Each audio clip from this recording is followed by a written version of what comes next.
Bem-vindos a mais um vídeo. Eu gostaria de tratar hoje sobre o modo de conhecer dos animais, que inclusive é um dos pontos que me faz me opor à própria teoria da evolução, né? Bem, a imagem eu escolhi aleatoriamente na internet, tá? É, inf- Todos os animais aí têm os 5 sentidos, mas tudo bem. É só para ilustrar. E eu pretendo aqui ler uma parte. São só 3 páginas. Na verdade, seriam até 2 páginas e meia, ou nem isso. Mas ocupam 3 páginas aqui. É do livro Comentário à Metafísica de Aristóteles. Tá? A edição que eu tenho é da Vida Editorial. É logo no começo, tá? Então é no primeiro livro, no primeiro capítulo, na primeira lição. É a partir dos números do 9 até o 12, tá? Isso vai nos ajudar a entender. O Santo Tomás, ele divide metafisicamente os animais pelo modo dos animais se conhecerem, tá? E como os animais conhecem? Esses animais só conhecem sensivelmente, pelos sentidos. Nós conhecemos intelectualmente, ainda que a partir dos sinais emitidos pelos sentidos.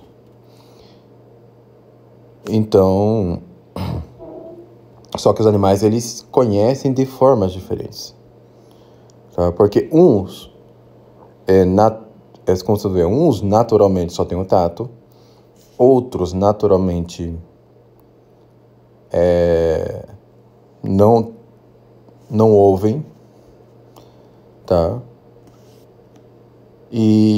Mas tem outros sentidos, e assim vai. Então vamos lá.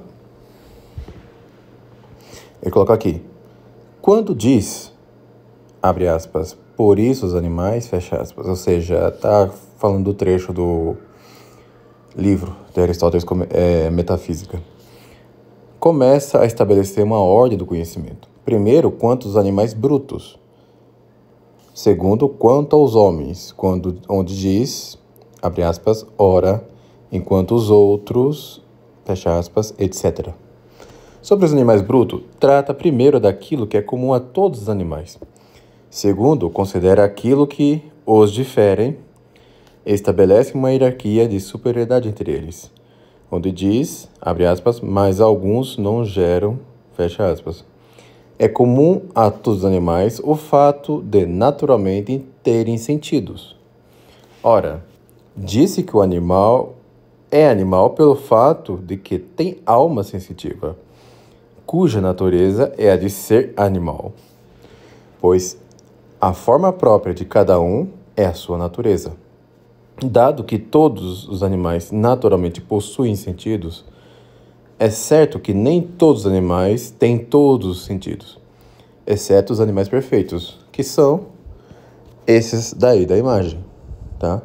Em geral, diversos mamíferos e aves. De fato, todos têm o sentido do tato. E esse é, de algum modo, o fundamento de todos os outros sentidos. De fato, vocês podem perceber que todos os nossos sentidos têm algo do tato, tá? É por isso que quando a gente ouve um som muito alto, nossos ouvidos doem. Assim como a gente vê uma luz muito ofuscante, parece que os nossos olhos ardem, né? Queimam. Justamente porque todos os nossos sentidos têm algo de tato. Quando a gente come uma pimenta muito picante, a gente sente a língua queimar, arder, né? E por aí vai. Nem todos têm o sentido da visão, porque o sentido da visão entre todos é o mais perfeito na ordem do conhecimento. Mas o sentido do tato é o mais necessário dentre os outros. De fato, o tato é o princípio do conhecimento dos outros, E é imediatamente o tato que o animal constata o quente, o frio, o úmido e o seco. Por isso, como a visão é o mais perfeito entre todos para o conhecimento, segue-se que o tato é o mais necessário.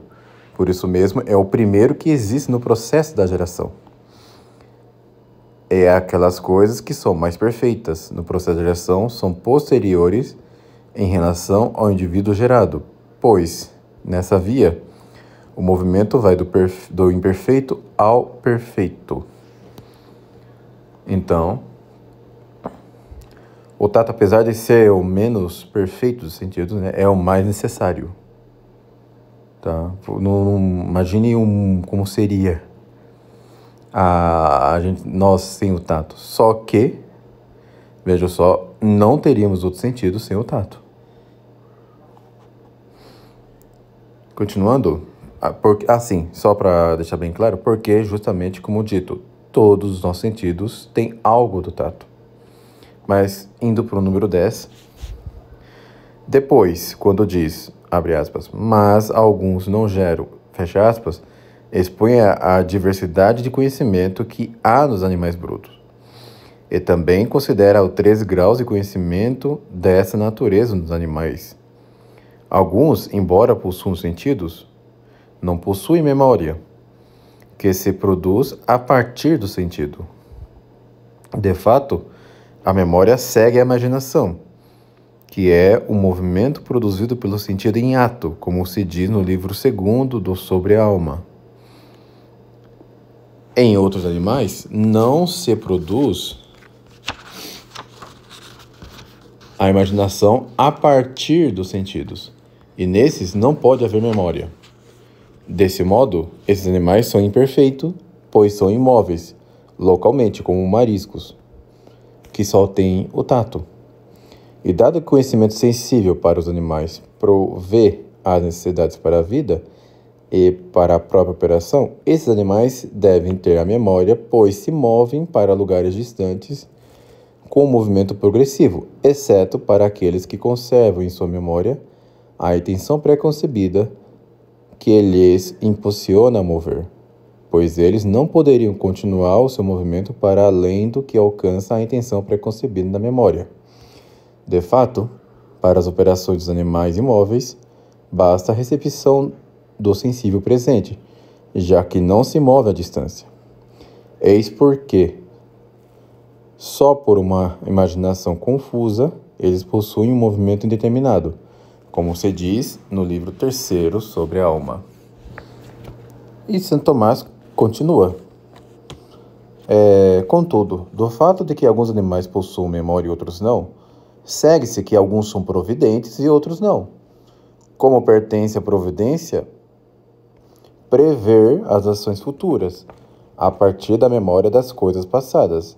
Por isso, Cícero, no livro 2º da Retórica, coloca a memória, a inteligência e a providência como partes da prudência. Segue-se que não pode haver a providência nos animais que carecem de memória. Com efeito, aqueles animais que possuem a memória podem ter algo de providência. Contudo, disse que a providência que há nos animais é diferente da prudência que existe nos humanos. Nos homens, a prudência é segundo a deliberação da razão, segundo a qual eles devem agir. É por isso que se diz no livro 6º da Ética que a prudência é a reta razão das ações, ou do agir, né?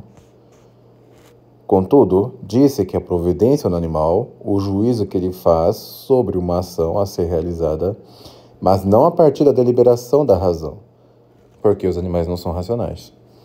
Os animais brutos, né?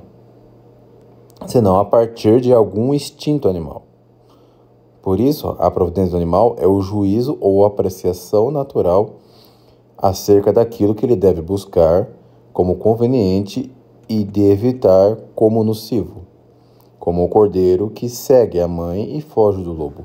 E, continuando, de fato, entre os animais que possuem a memória, alguns possuem a audição e outros não. Qualquer animal que não possua audição, como a abelha, ou qualquer outro animal que seja dessa natureza, apesar de poderem ter a providência, não são disciplinados no sentido em que pudesse receber a instrução ou para fazer ou evitar algo. É por isso que a instrução é principalmente recebida pela audição. Daí que se diz no livro sobre o sentido e o sensível que a audição é o sentido da disciplina. Dizer que a abelha não tem audição não repugna o fato de que ela pareça assustar-se com certos sons, como o som veemente pode matar um animal e dividir a madeira, como o do trovão. A abelha não o ouve por causa do som mesmo, mas por conta do violento deslocamento do ar onde se encontra o som. E por isso os animais sem audição podem se assustar com o som do violento deslocamento do ar sem serem capazes de avaliar o som. Aqueles animais que de fato possuem a memória e a audição podem ser providentes e disciplinados. Isso é interessante, tá? Esse sentido, tá? Apenas pelo tato do deslocamento do ar que vem junto com o som, não pode, tá, ser uma evidência da suposta evolução dos animais com audição. Razão porque a audição nos permite distinguir o som do outro. Coisa que não é possível pelo tato. Tem alguns que falam, né? A audição evoluiu a partir dos pelinhos que os insetos têm, né? Como as formigas e tal. Aí vai evoluir para alguma outra coisa. E depois, e coisa que tal, aí vem os animais com audição, né? Com ouvido. Não é assim que as coisas funcionam. Tá? A audição tem capacidade de distinguir um som do outro. Né? Os animais que não têm audição não são capazes. Pessoas surdas também não são capazes. Tá? Só sentem vibração do ar na pele, mas não são capazes de distinguir o som. Vamos continuar. Aliás, eu falei até o número 12, né?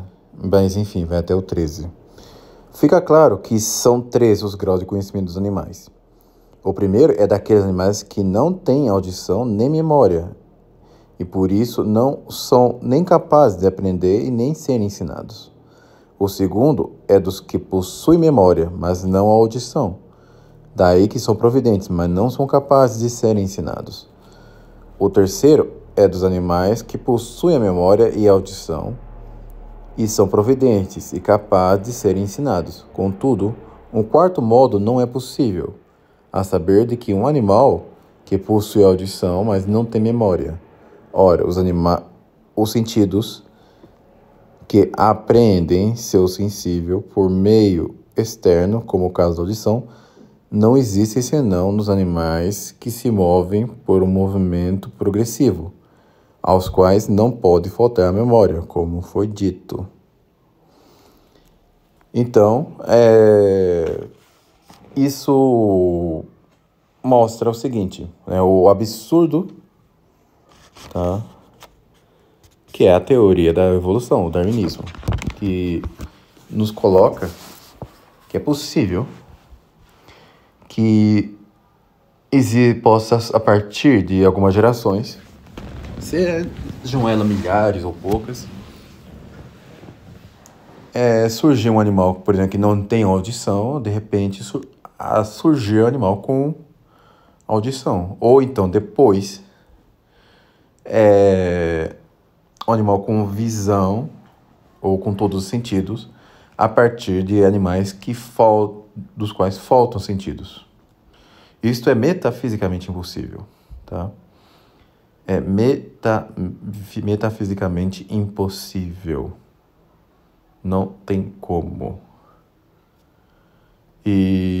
Pois bem, é um texto que é um texto que quando eu li já faz alguns anos, eu me apaixonei por ele, porque fica um negócio muito claro, né? de como, a partir do nível de conhecimento que nós encontramos nos animais, podemos conhecer também qual é o nível de perfeição que há entre eles, né? Porque a maior perfeição, por exemplo, num cão do que numa barata, né? A barata, ela não ouve, ela não é capaz de aprender, ela não é capaz de ser ensinada, digamos assim. O cão é. É por isso que o cão, né, se pararmos para pensar, nós sabemos que o cão, dentre os animais brutos, é o mais perfeito de todos. Por quê? Porque é o que mais está integrado à sociedade humana e é o que tem também os sentidos, né, mais aguçados, principalmente com respeito à audição e ao olfato. Tá? Não é o animal com a audição mais perfeita, digamos assim, tá? Mas é mais aguçada que a média dos animais. Então, por hoje é só, meus amigos. Espero que tenham gostado deste vídeo. É um breve leitura, comentário que eu queria colocar aqui com vocês, com algumas reflexões. Considerem seguir-me nas redes sociais. Fique com Deus e até um próximo vídeo.